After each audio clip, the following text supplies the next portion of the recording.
Muy buenos días chicos y chicas y bienvenidos a un nuevo miércoles de recomendación literaria. En esta ocasión, ya para entrar de lleno en esa época tan guay, tan esperada por muchísimo a lo largo del año que es la Spooky Season, os traigo un clásico de clásicos, ¿vale? Uno de los mejores libros que se han escrito en lengua castellana, en literatura castellana, de un autor fundamental, de los más inmortales que tenemos en nuestro país, en España, y de una de las épocas más especiales y singulares de la historia de la literatura, como es el romanticismo. Hoy, en el miércoles de recomendación literaria, vengo a hablaros de las rimas y leyendas de Gustavo Adolfo Bécquer. A continuación, voy a hacer como siempre hago en los miércoles de recomendación literaria. Os voy a leer la contraportada, os voy a dar unas cuantas nociones acerca de Bécquer y del romanticismo como buen profesor de lengua y sobre todo de literatura que soy, y ya sin más me meto a hablaros de lleno en esta reseña que, como ya os digo, viene tan a la mano para esta temporada previa a Halloween o a la festividad de Todos los Santos que estamos a puntito de vivir ya. Empezamos.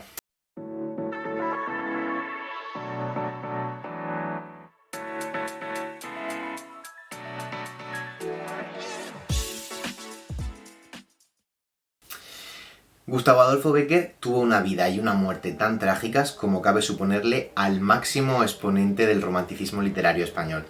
Rompedoras en lo formal y emocionantes en lo temático, las rimas nos muestran una de las voces líricas más depuradas y memorables del siglo XIX, cuya fama se ha perpetuado de generación en generación. Las 16 leyendas presentes en este volumen confirman a Bécquer como el gran renovador del cuento español decimonónico. Su magistral tratamiento de lo fantástico en historias como Maese Pérez, el organista, El monte de las ánimas o Los ojos verdes hace de ellas auténticas obras maestras del relato gótico. Dejémonos llevar por la obra de uno de los narradores y poetas más célebres y queridos que ha dado la literatura española. En primer lugar, como siempre os digo, Alma Clásico Ilustrado nos regala, porque esto es un auténtico regalo, una edición en tapa dura y además con unas preciosísimas ilustraciones de Elena Ferrandiz que son chulísimas. A la rima no acompaña ninguna ilustración, pero cada una de las 16 leyendas que aparecen en este volumen vienen ilustradas de una manera súper chula que ahora cuando empiece a hablaros del tema más en profundidad os iré enseñando. Pero como siempre, Alma, relación calidad-precio, siempre es una apuesta segura, lo hace espectacular y este es un imperdible, es una joyita que tenéis que tener en vuestra biblioteca. Gustavo Adolfo Bécquer, como bien cuenta la contraportada, es el máximo exponente del segundo romanticismo español. El romanticismo es una época fundamental y maravillosa de la historia de la literatura, ¿vale? Abandonamos la época del clasicismo, de la ilustración, y sirve de puente para llegar al realismo. En realidad convive el segundo romanticismo, del cual Gustavo Adolfo Bécquer y Rosalía de Castro son los máximos exponentes, convive ya con el realismo del 19. Pero aún Bécquer vive de manera muy intensa esa obsesión por el individualismo, por la soledad del espíritu creador, por ese ambiente fabuloso de vuelta a la época medieval, a esa época de ruina, ambiente de ruinas, de castillos, de cementerios, donde el componente esotérico es tan fundamental. De todo ello da buena muestra las leyendas de Bécquer.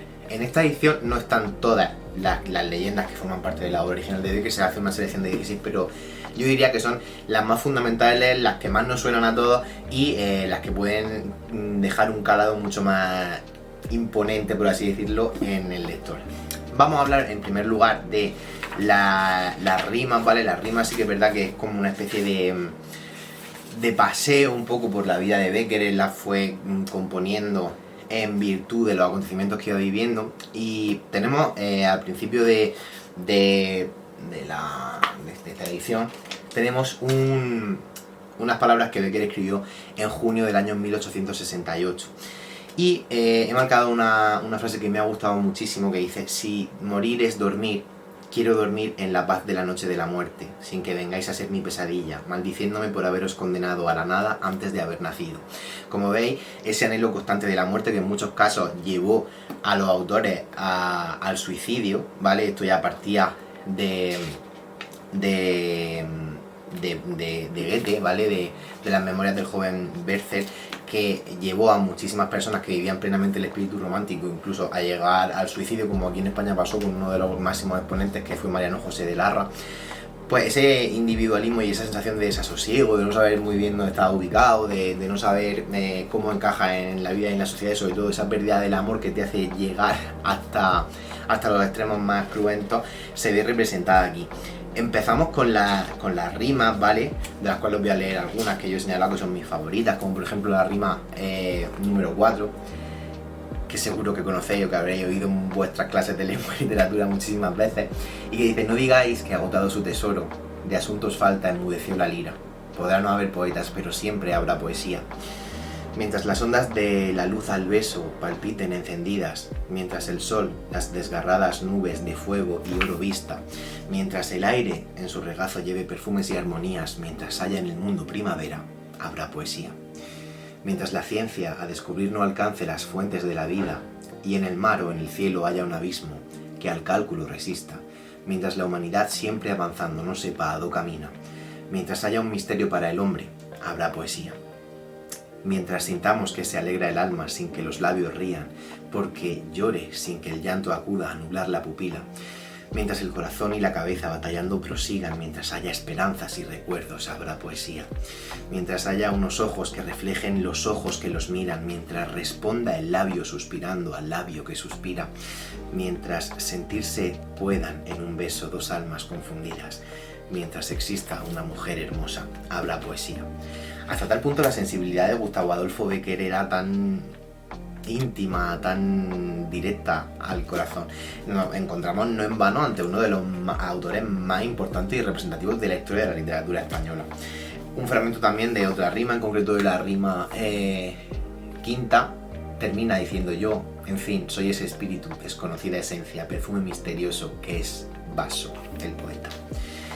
Hay muchas rimas muy bonitas que seguro que conocéis porque las habéis oído mil veces. Son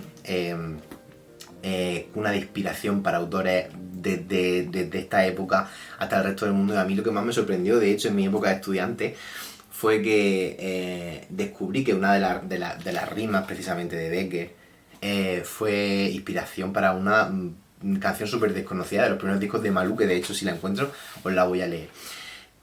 ¿Qué es poesía? Dices mientras clavas en mi pupila tu pupila azul. ¿Qué es poesía? Y tú me lo preguntas. Poesía eres tú.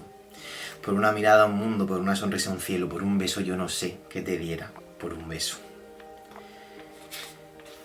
Es que me emociono muchísimo porque las rimas de Bécquer son preciosas y además acompañadas de ilustraciones tan bonitas como esto. Es que es plenamente romántico, cada elemento, cada detalle.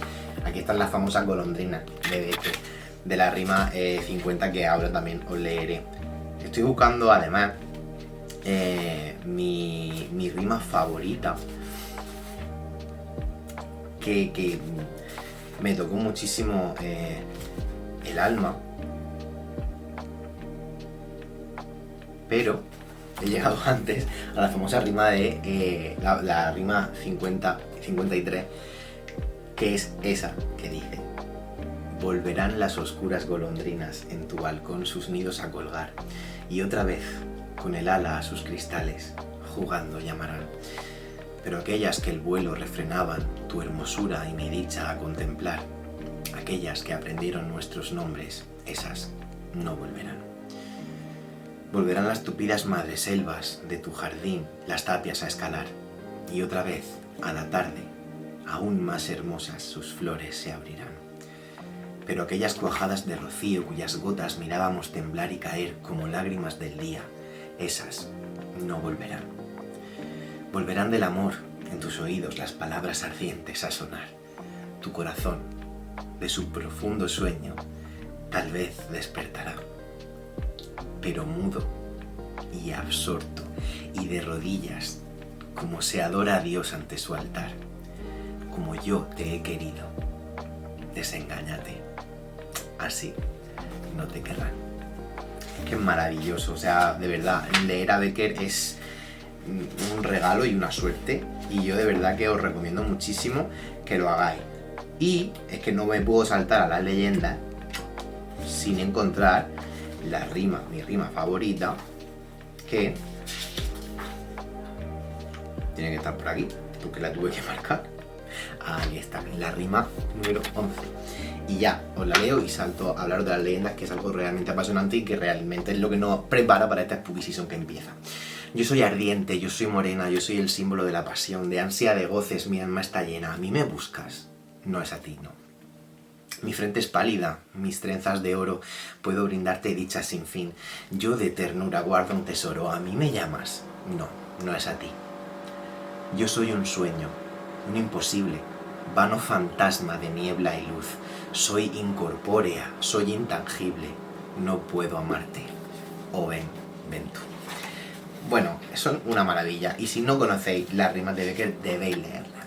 Y pasamos a las leyendas. Las leyendas empiezan con la de Maese Pérez, el organista, que ya nos mete la revisión de las ánimas. Durante las leyendas de Bécquer todas tienen ese halo de misticismo, de puente directo entre el mundo de los vivos y el de los muertos, de ánimas que se levantan de su tumba, de leyendas, que a fin de cuentas, es que son muchísimas leyendas. La de Maese Pérez es una de las más conocidas, que es la de un organista que muere tocando el órgano y al final, al cabo de un año, su órgano vuelve a tocar solo y es maravilloso. La de los ojos verdes, que mirad qué pedazo de ilustración de Elena Ferrandiz más maravillosa, es también brutal. El encuentro de un enamorado con una especie de demonio que al final lo cautiva con sus ojos verdes. Quizás hayáis escuchado la de la Jorca de Oro, que también tiene que ver con la devoción hacia una divinidad. Es verdad que me han gustado mucho todas las leyendas. Yo evidentemente había leído algunas, pero no todas. Sin embargo, hay algunas que se me han hecho muy pesadas, como la de El caudillo de las manos rojas, que es una leyenda hindú que Bécquer pues de alguna manera reinterpreta. Mirad, aquí está. Y se me hizo súper larga, súper densa, se me hizo bastante pesada. Pero luego, claro, se compensa muchísimo con ciertas frases lapidarias que el autor nos deja. Como sin ti mi vida sería una noche sin aurora, un llanto sin lágrimas. Los sueños son el espíritu de la realidad con las formas de la mentira. Vamos, es que es brutal. Sin duda alguna, la leyenda más conocida por antonomasia de Bécquer, una de las más conocidas es la del rayo de luna, ¿vale? De un hombre que se vuelve loco pensando que hay una mujer fantasmal a la que va persiguiendo y al final no es otra cosa que un rayo de luna. La de la cruz del diablo también. Además es muy gracioso porque en las que son leyendas que pertenecen al folclore popular, debajo del título te lo pone. Bécquer te lo especifica. La corza blanca también tiene una ilustración súper bonita. Pero sin duda alguna la que más seguramente conozcáis o suene sea la de El Monte de las Ánimas, ¿vale? Esta sí que es una leyenda que es plenamente producto de ser leída siempre y analizada en todas las clases de lengua cuando llega el Día de Todos los Santos, porque narra pues esa noche, precisamente se ubica en esa noche y cuenta la leyenda de que en el Moncayo, en el monte, había una capilla en ruinas que al final se acaba, donde los muertos se levantan en esa noche para revivir una antigua batalla. A mí, sinceramente, de las que no conocía, la que más me ha sorprendido es la de la Rosa de la Pasión, porque entronca directamente con esa corriente antijudaica tan propia de la época en la que los reyes católicos expulsaron a los judíos y a todo aquel judaizante, y entronca con leyendas como la del niño de la guardia. Es un poco una vuelta a reescribir esa leyenda en la figura de una hermosa judía, y me ha parecido totalmente impresionante. Además de que, bueno, Bécquer siempre es sinónimo de calidad, es el mayor representante de la literatura de su tiempo, es siempre un must be, porque ¿quién no conoce a Gustavo Adolfo Bécquer? Y ¿quién de los que no lo conocen aún no tiene motivos para conocerlo? Yo sinceramente lo recomiendo muchísimo. Imagino que todos habréis leído las rimas y las leyendas, que forman parte de una época sin igual de nuestra historia de la literatura, y si no lo habéis hecho, pues no tenéis excusa. Ahora es el momento perfecto, ahora con el otoño, con la vuelta a la realidad, con la vuelta a la rutina, la vuelta al trabajo, llega ese momento tan especial de manta, sofá, el frío que ya llega, un buen café, un buen té, matcha o brebaje similar, como diría Paul Giese, y buena literatura. Y de lo mejor de la literatura española es Gustavo Adolfo Bécquer. Yo le voy a dar 4,5 sobre 5, por no darle 5, porque mis 5 personales ya las tiene, pero es verdad que algunas de las leyendas se me han hecho demasiado densas y me ha costado mucho empatizar con ellas, pero esto, claro, no es culpa del autor, es simplemente que cuesta muchísimo parafrasear algo que pertenece al folclore popular y darle tu punto de vista. Es una maravilla esta edición de Alma, editada por la editorial Clásicos Ilustrados y con estas maravillosas ilustraciones de Elena Ferrandi. Es algo que tenéis que tener, porque yo tengo millones de versiones de las rimas y leyendas, pero esta me parece brutal. Así que ya sabéis, chicos, contadme, ¿conocéis a Becker? Imagino, intuyo, creo, sé que sí. ¿Y habéis leído sus rimas y leyendas? Os leo en comentarios. Y como siempre, nos vemos el próximo miércoles de recomendación literaria. No dejéis nunca de leer y no dejéis nunca de soñar. Un besazo enorme a todas y a todos, chicos y chicas.